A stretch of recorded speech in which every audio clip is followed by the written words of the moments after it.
Once you've made your booking, all your costs are covered.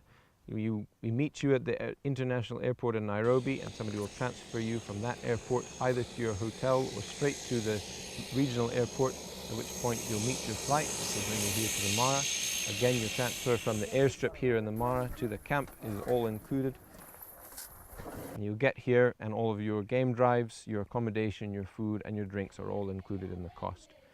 The only thing extra might be if you were to go and visit the Maasai village for a bit of a cultural experience. It's a very authentic cultural experience with no commercial value to it. You would have to pay an extra $20 per adult to get in.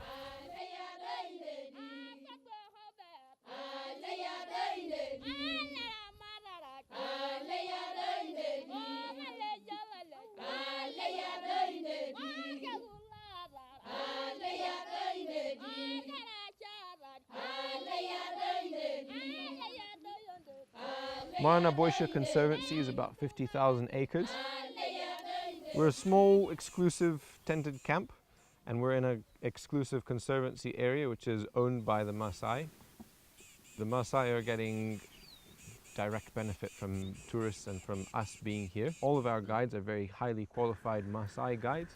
They've all got their Kenya Professional Safari Guide Silver qualification. They know what they're doing, they've grown up in this area, and they went to their guiding school, the Koyaki guiding school, in this area. So they know this area like the back of their hand.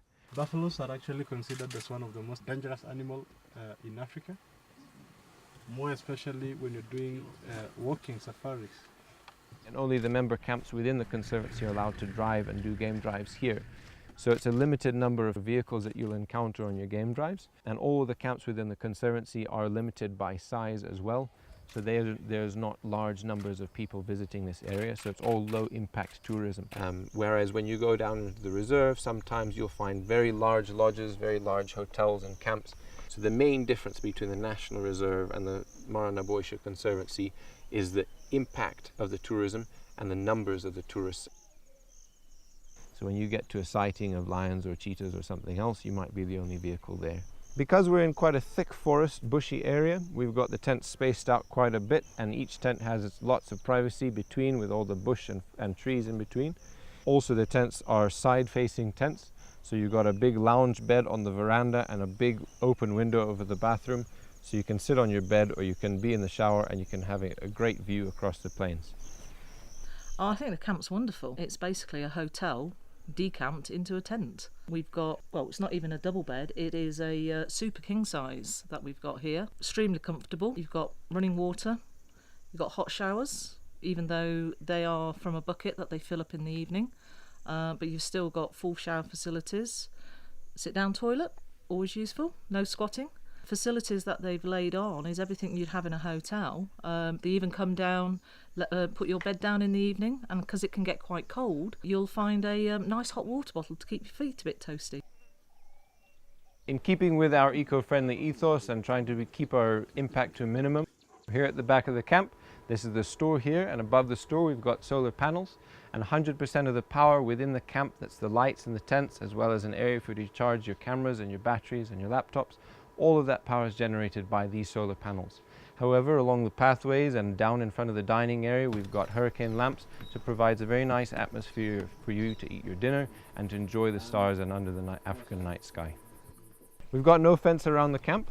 We feel that because we were not the first ones here and the animals were, that we don't really have the right to keep them out. During the day we're perfectly safe and the animals don't come into the camp.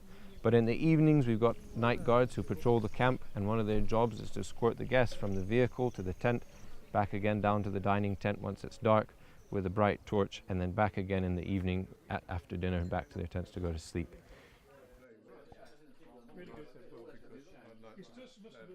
The animals see your tent as a single solid entity. They don't see it as a tent with people inside, and so you'll be very safe once in your tent.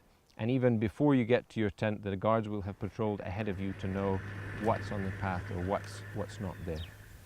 We've got a slightly unique schedule here at the camp. We wake up very early and we've got breakfast at about 6 o'clock.